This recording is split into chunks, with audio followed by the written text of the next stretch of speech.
भाषण बहुत जबरदस्त देते थे सुभाष चंद्र बोस। भड़कीला भाषण देने के कारण अंग्रेजों ने क्या कर लिया, गिरफ्तार कर लिया। बाद में उन्होंने 1941 में इन्हें छोड़ा। तब ये रसिया होते हुए इटली, रसिया, कई देशों की भ्रमण किए और कहां पहुंचे, जर्मनी में पहुंचे। और जर्मनी में हिटलर के पास गए मिलने के लिए। तो हिटलर को मिलने के लिए दिया गया।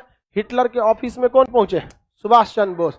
और हिटलर के ससुर के, हिटलर आया, सारे लोग सैल्यूट किए, हिटलर आ गया, सर सर सर हिटलर आ गया। हिटलर, सुभाष चंद्र बोस खड़ा भी नहीं है हिटलर के आगे, हिटलर चल गया गुस्सिया के।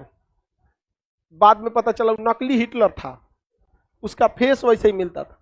उसके बाद आया ओरिजिनल हिटलर, सारे सैल्यूट किए, सॉरी हिटलर। ओकरो देख के सुभाष चंद्र बोस वैल्यू नहीं दिए। बाद में पता चला यो नकली था।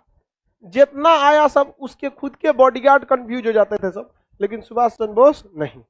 ओरिजिनल जब हिटलर आया, जब ओरिजिनल हिटलर आया तो ओरिजिनल हिटलर के आते वक्त में सुभाष चंद्र बोस खड़े हुए, हाथ मिलाए वहां से। तो हिटलर कंफ्यूज हो गया कि यार ये तो बहुत होशियार आदमी लग रहा है यहाँ पर। तो उन्होंने पूछा कि आपको पता कैसे चला। तो सुभाष चंद्र बोस ने कहा था कि सोने की परख सोनार को अच्छे से होती है, अगर उसको लोहा दिखाइएगा तो दूरे से पता कर लेगा कि सोना नहीं है। तो सुभाष चंद्र बोले कि अच्छा आदमी, हिटलर बोला कि अच्छा आदमी है, ठीक ठाक लगता है। तो पूछा हिटलर की क्या चाहते हैं आप। तो सुभाष चंद्र बोस ने कहा है कि हम बहुत खतरनाक चीज चाहते हैं। क्या चीज, कहा कि देखिए हमारे देश से 3 लाख फौजी को इंग्लैंड लेके आया है और आपके खिलाफ लड़वा रहा है, और आप उन लोगों को पकड़ लिए, आप उन फौजियों को हमको दे दीजिए, हम आप ही की ओर से उसको इंग्लैंड से लड़वा देंगे। हिटलर का पगला गया है, कोनो मोटर कार समझा है कि अगला गियर लगाओ, बैक गियर लगा दो। अभी आया था हमको मारने के लिए, अभी इंग्लैंड से कैसे मारेगा यहाँ पर। कहा कि आप वो जिम्मेदारी हमें छोड़ दीजिए। इन लोगों को अंग्रेज सब ने क्या किया है, राष्ट्र प्रेम की भावना इनमें से क्या कर दिया है, खत्म कर दिया है। तो इन्होंने कहा कि हिटलर मान ही नहीं रहा था, क्योंकि हिटलर बहुत बड़ा हॉल बनवाया था, जैसे आपका क्लासरूम कैसे है ऐसे ही, इसमें सबको बैठाता था कुर्सी पे, सब लोग बैठ जाते थे। इसमें खिड़की चारों ओर से नहीं थी, जब सब लोग आ जाते थे दरवाजा बंद करके जहरीला गैस डाल देता था, और शीशा वाला खिड़की लगाया था, उसमें से देखता था कि कैसे मर रहे हैं। ओहो मरो मरो, बहुत खतरनाक था हिटलर, समझ में क्या। हिटलर बहुत ही मतलब किसी का बातें नहीं सुनता था। आज भी लोग कहते हैं ना हिटलर शाही तुम्हारा नहीं सुनेंगे, किसी की बात नहीं सुनता था। सुभाष चंद्र बोस ने कहा कि आप मार के क्या करेंगे, आप हमें एक मौका दीजिए, हम इन भारतीय सैनिकों को अपने देश ले जाएंगे, और अपने देश ले जाके किसको मारेंगे, ब्रिटेन वाले को मारेंगे। तो ब्रिटेन वाला वहां पिटाएगा तो यहाँ पे भी उसका असर देखने को मिलेगा। तो हिटलर ने मौका दिया किसको, सुभाष चंद्र बोस को। सुभाष चंद्र बोस के पास बहुत सारे फौजी थे, तो देखे उन्होंने मनाया कि भाई देखो अंग्रेजों को मारो, ऐसे गांधी जी की तरह नहीं कि प्रथम विश्व युद्ध में साथ दिए आजादी मिलेगा, मिल गया आजादी, नहीं। तो तुम द्वितीय विश्व युद्ध में अंग्रेजों का साथ देने आए हो, आजादी मिलेगा, कभी नहीं मिलेगा। भारतीय सैनिक पहले सुभाष चंद्र बोस के खिलाफ थे, क्योंकि सैनिकों को वेतन ठीक ठाक इंग्लैंड दे देता था, लेकिन भारतीय सैनिक जो थे उनको मोटिवेट किए सुभाष चंद्र बोस। बर्मा में इन्होंने प्लान बनाया कि बर्मा के रास्ते मतलब म्यांमार के रास्ते भारत में जाया जाएगा। सुभाष चंद्र बोस बहुत जबरदस्त है, उनका एक नारा भी था, तुम मुझे खून दो मैं तुम्हें आजादी दूंगा। सुभाष चंद्र बोस सबको क्या किए, एकदम मोटिवेट किए सारे सैनिकों को। वह खून कहो किस मतलब का जिसमें उबाल का नाम नहीं, वह खून कहो किस मतलब का आ सके देश के काम नहीं, वह खून कहो किस मतलब का जिसमें जीवन न रवानी है, जो परवश होकर बहता है वह खून नहीं है पानी है। उस दिन लोगों ने सही सही खून की कीमत पहचानी, जिस दिन बर्मा में सुभाष ने मांगी उनसे कुर्बानी थी। बोले स्वतंत्रता की खातिर बलिदान तुम्हें करना होगा, तुम बहुत जी चुके जग में लेकिन आगे तुम्हें मरना होगा। आजादी के चरणों में जो जयमाल चढ़ाई जाएगी वह सुनो तुम्हारे शीशों के फूलों से गूंथी जाएगी। स्वतंत्रता का संग्राम कहीं पैसों पर खेला जाता है या शीश कटाने का सौदा नंगे सर झेला जाता है। अजान बाहों ऊंची करके बोले रक्त तुम मुझे देना, बदले में भारत की आजादी तुम मुझसे लेना। हो गई सभा में उथल पुथल, सीने में दिल न समाते थे, स्वर इंकलाब के नारे कोसों तक सुनाई देते थे। बोले सुभाष वह आगे आए जिसमें भारतीय खून बहता हो, वह आगे आए जो खुद को हिंदुस्तानी कहता हो, वह आगे आए जो इस पर हस्ताक्षर करता हो, मैं कफन बढ़ाता हूं, वह आगे आए जो इसे हंस कर लेता हो। सारी जनता हुंकार उठी, हम आते हैं हम आते हैं, माता के चरणों में अपना रक्त बहाते हैं। साहस से बड़े युवक उस दिन बढ़ते ही जाते थे, चाकू छुरी कटारों से वे अपना रक्त बहाते थे, फिर उस रक्त की स्याही में वे अपनी कलम डुबाते थे और आजादी के परवाने पर हस्ताक्षर करते जाते थे। उस दिन तारों ने देखा हिंदुस्तानी विश्वास नया, जब लिखा भारत के महारण रणवीरों ने खून से इतिहास नया। तो पूरे भारत के सैनिक जो थे, जबरदस्त सैनिकों में उछाल आया, बाप रे पूरे भारत के सैनिक उजाड़ देंगे रे इंग्लैंड को हम यहाँ। हिटलर देखा, कहा कि ये कौन आदमी है रे यहाँ, पूरा माहौल बदल के रख दिया यहाँ पे। सुभाष चंद्र बोस को देखकर हिटलर बहुत प्रभावित हुआ और हिटलर ने बहुत सुभाष चंद्र बोस की इज्जत किया और सुभाष चंद्र बोस को हिटलर ने नेताजी की उपाधि दिया था। सुभाष चंद्र बोस के योगदान को कोई नहीं भूल सकता। आप लोग बस एक लाइन पढ़ लेते हैं, तुम मुझे खून दो मैं तुझे आजादी दूंगा।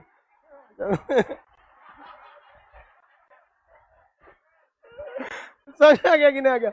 सुभाष चंद्र बोस के योगदान को नहीं, खैर आप लोग के लिए उतना जरूरी है, तुम मुझे खून दो मैं तुम्हें आजादी दो, नारा आपके लिए, समझ आ गया? चलो अब आगे समझते हैं। सुभाष चंद्र बोस जो थे वो इन सैनिकों को क्या किए, हिटलर के सहयोग से प्राप्त किए, लेकिन हिटलर ने कहा कि इन सैनिकों में अभी भी ट्रेनिंग का क्या है, अभाव है, ये डायरेक्ट नहीं लड़ पाएंगे। देखो लड़ने आए थे, हम पकड़ के रख लिए कि नहीं रख लिए, इनको क्या जरूरत है, प्रॉपर ट्रेनिंग की जरूरत है। अब देखिए द्वितीय विश्व युद्ध में ना दो एलाइड फोर्स थे, मतलब 3 देश थे जो आपस में एक साथ थे। इधर में था जर्मनी, इटली और यहाँ पे जापान। ये तीनों जो थे ये ध्रुवीय राष्ट्र थे सब, इन्हें कहा जाता है एक्सियल फोर्सेज। और जो एलाइड फोर्सेज थे उसमें बड़े बड़े देश थे, अमेरिका था, कनाडा था, ब्रिटेन था, फ्रांस था, रूस था, ये सब थे सब। तो सुभाष चंद्र बोस ने जो भारतीय सैनिक जो कहाँ फंसे थे, जर्मनी, इन्हें क्या किया, अपने पास लिया। और सुभाष चंद्र बोस हिटलर के सहयोग से आर्म्स एंड एनिमेशन लिया और हिटलर ने किसे भेज दिया, जापान को कहा कि जापान भेजा इन सैनिकों को, और इन सैनिकों को ट्रेनिंग और अच्छा हथियार किसने दिया, जापान। और जापान ने सुभाष चंद्र बोस को अंडमान और निकोबार द्वीप गिफ्ट में दे दिया। किसमें दिया, गिफ्ट में, क्योंकि इंग्लैंड वालों से ये जापानियों ने कौन सा द्वीप छीन लिया था, अंडमान और निकोबार।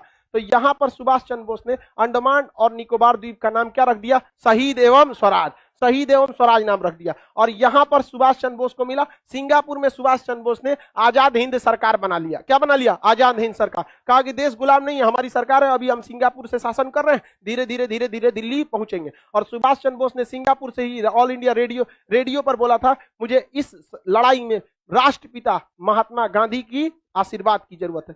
तो बताइए महात्मा गांधी को राष्ट्रपिता किसने कहा था, सुभाष चंद्र। देखिए सुभाष चंद्र बोस और महात्मा गांधी में मतभेद नहीं था, दोनों की आइडियोलॉजी अलग थी। सुभाष चंद्र बोस 24 कैरेट गरम दल वाले और महात्मा गांधी 24 कैरेट नरम दल वाले, ये दोनों आपस में मिल नहीं सकते, लेकिन विवाद नहीं था। आप इतिहास को उस तरह से पढ़िए जिस तरह से हुआ है, ऐसे नहीं कि आप कह देंगे महात्मा गांधी उसमें झगड़ा था। अब आप ही बताओ, हम जीएस के टीचर और कोई मैथ के टीचर, हम दोनों लोग एक चीज पे कैसे जा सकते हैं भाई? उनका चीज पढ़ाने का तरीका अलग, हमारा अलग है, दोनों अलग अलग होंगे कि नहीं, लेकिन अल्टीमेट काम क्या है, आप लोग का रिजल्ट दिलाना। अगर हम जीएस, हम या इंडिया का कोई भी जीएस का टीचर, उसका जीएस में योगदान है, जो भी मैथ के टीचर उनका मैथ में योगदान है, रीजनिंग में योगदान है। आपको तो जरूरत दोनों की है, कि ऐसा थोड़ी है कि आप जीएस पढ़ लेंगे मैथ नहीं पढ़ पाएंगे तो आपका रिजल्ट हो जाएगा। आपको तो बैलेंस लेके चलना है। वो अलग बात है कि बीपीएससी, यूपीएससी या दरोगा, रेलवे, इस सब में जीएस का वेटेज ज्यादा है, लेकिन ओवरऑल आपको तो लेके सबको चलना है। तो नरम दल भी जरूरत थी और गरम दल भी जरूरत थी। युवाओं का कहना है कि नरम दल की क्या जरूरत है? अरे नहीं भैया, संगठित करने का काम नरम दल ही किया। और आप ध्यान से देखेंगे, नरम दल से ही जो एक्सट्रीमिस्ट लोग थे वो गरम दल के रूप में गए थे। समझ आ रहा है कि नहीं आ रहा है? किसी को कोई दिक्कत नहीं? तो महात्मा गांधी से सुभाष चंद्र बोस ने क्या कहा, राष्ट्रपिता। सर सुभाष चंद्र बोस इतने पढ़े लिखे थे फिर भी गरम दल के कैसे हो गए? भाई गरम दल और नरम दल ये पढ़ने लिखने पे उतना डिपेंड नहीं करता है, डिपेंड करता है आइडियोलॉजी कैसे है।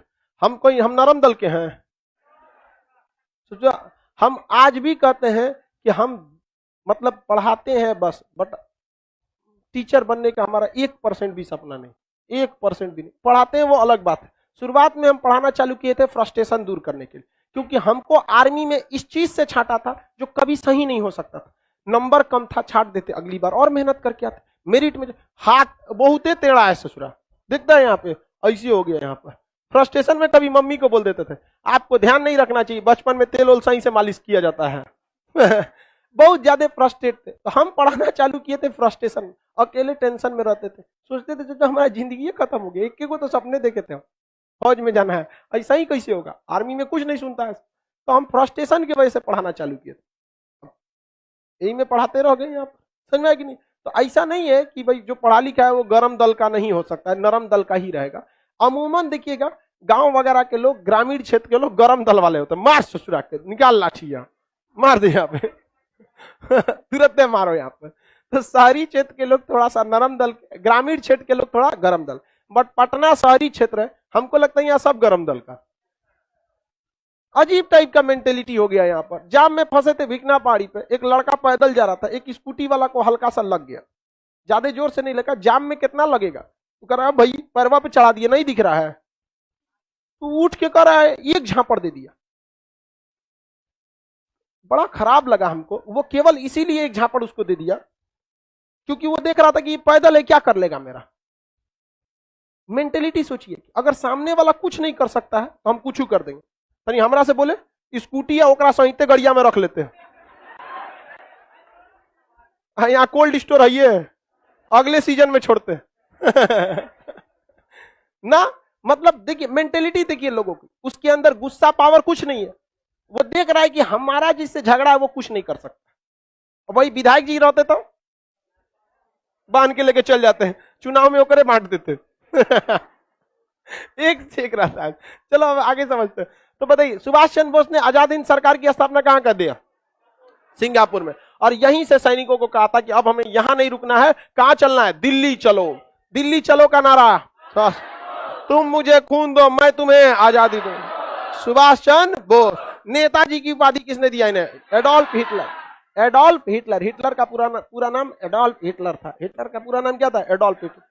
अब यहां से ये बर्मा में है, कहां पहुंचे? बर्मा।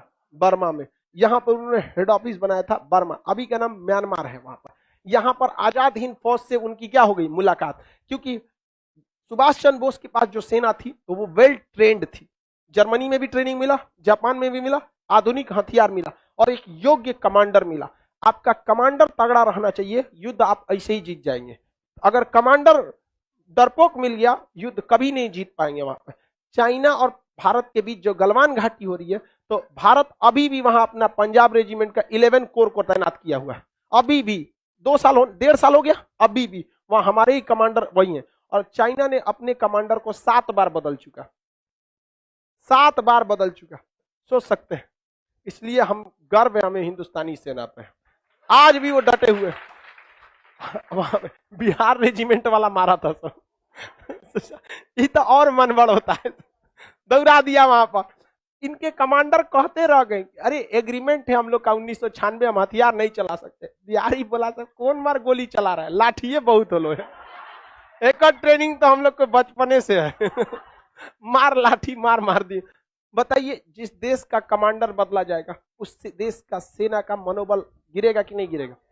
खत्म हो जाएगा। अब वो सब टिक नहीं पाता, ऐसा ना खाना पे भी बोला जाता। अमेरिकन सेनापति ने कहा था कि सेना कितना लड़ेगी ये डिपेंड करता है उसके पेट में कितना अनाज है। तो भारतीय सेना का खाना जो है ना, या इंडियन खाना बहुत ठोस होता है। चाइनीज वाला चाउमीन, चाउमीन का उस तरह हम लोग का ये अटक जाएगा। चाउमीन खत्म होने के बाद पता चलता है कि नहीं अब पेट में पहुंचा है, तब तक तो हम लोग ऐसा फेगस में अटका रहता है। चाउमीन खा के लड़ाई करेंगे। यहाँ बिहार वाला है, लिट्टी खा के जाएगा, चना भिगा के ले जाएगा, मार तो सुभाष चंद्र बोस के पास एक अच्छी फौज थी कि नहीं थी? सुभाष चंद्र बोस के पास एक योग्य सेना थी, और सुभाष चंद्र बोस में नो डाउट एक योग्य सेनापति थे।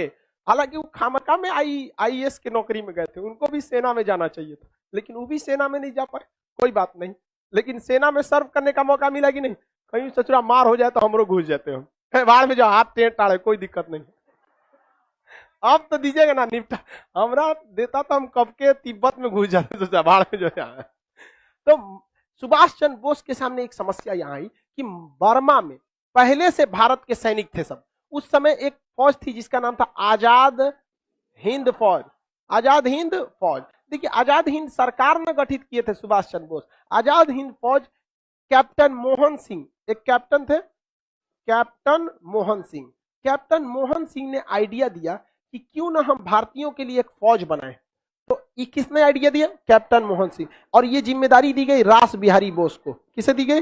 रास बिहारी बोस। रास बिहारी बोस ने इसका गठन किया, लेकिन उस समय तक रास बिहारी की बोस 70 से ज्यादा उम्र के हो गए थे। अभी बताइए सेना का कमांडर 70 से ज्यादा उम्र का, सेना में मनोबल रहेगा? सेना में एकदम भयानक गरजने वाला होना चाहिए वहां पर, बॉर्डर पे एकदम गरजने वाला सेनापति चाहिए। दरिया तेरी खैर नहीं, बूंदों ने बगावत कर दी है, नादा न समझ इनको, लहरों ने बगावत कर दी है। हम परवाने हैं मौत समा, मरने का है खौफ कहां, रे तलवार तुझे झुकना होगा, गर्दन ने बगावत कर दी है।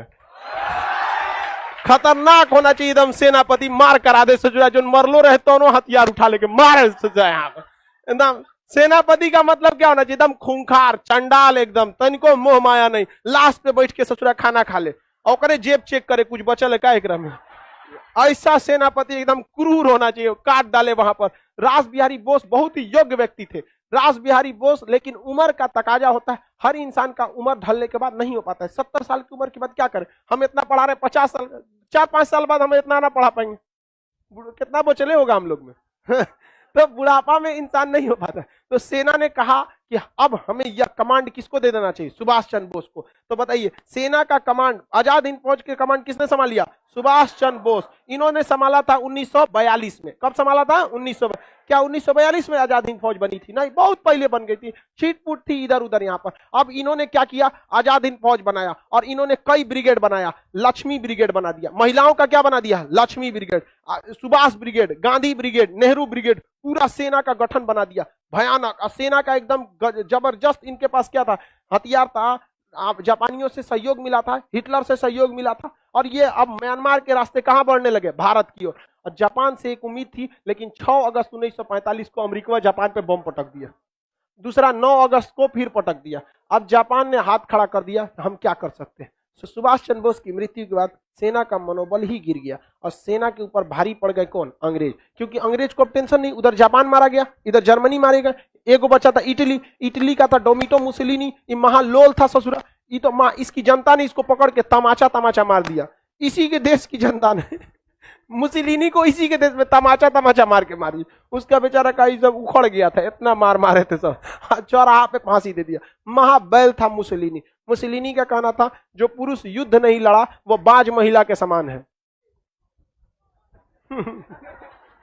कोई बात है भाई, युद्ध जरूरी है, लेकिन युद्ध किस हाल में जरूरी है ये है। आप युद्ध को बहुत हद तक टालिए, आखिरी डिसीजन होना चाहिए, युद्ध होना चाहिए। ऐसा थोड़ी कि युद्ध कर दो एकदम। यहाँ पर सुभाष चंद्र बोस की मृत्यु के बाद आजाद हिंद फौज के सैनिकों को गिरफ्तार किया गया और लाल किला में इनके खिलाफ मुकदमा चलाया गया था। आजाद हिंद फौज के सैनिकों पर मुकदमा कहां चलाया गया था, लाल किला। और लॉर्ड लिनिथगो थे उस समय भारत के वायसराय। उसके बाद लॉर्ड लिनिथगो के समय बाद आए थे मिंटो उंटो को, इसको भेजा गया, माउंट बेटन वगैरह। तो इसके ऊपर मुकदमा चलाया गया। तो उसके बाद जब मुकदमा चलाया गया तो भारत के जवाहरलाल नेहरू वकील जो थे, काटजू थे, तेज बहादुर सप्रू थे, बहुत सारे वकीलों ने आजाद हिंद फौज के सैनिकों का पैरवी किया और जज से कहा कि गलती से भी आप सजा मत सुनाइएगा। याद है मंगल पांडे,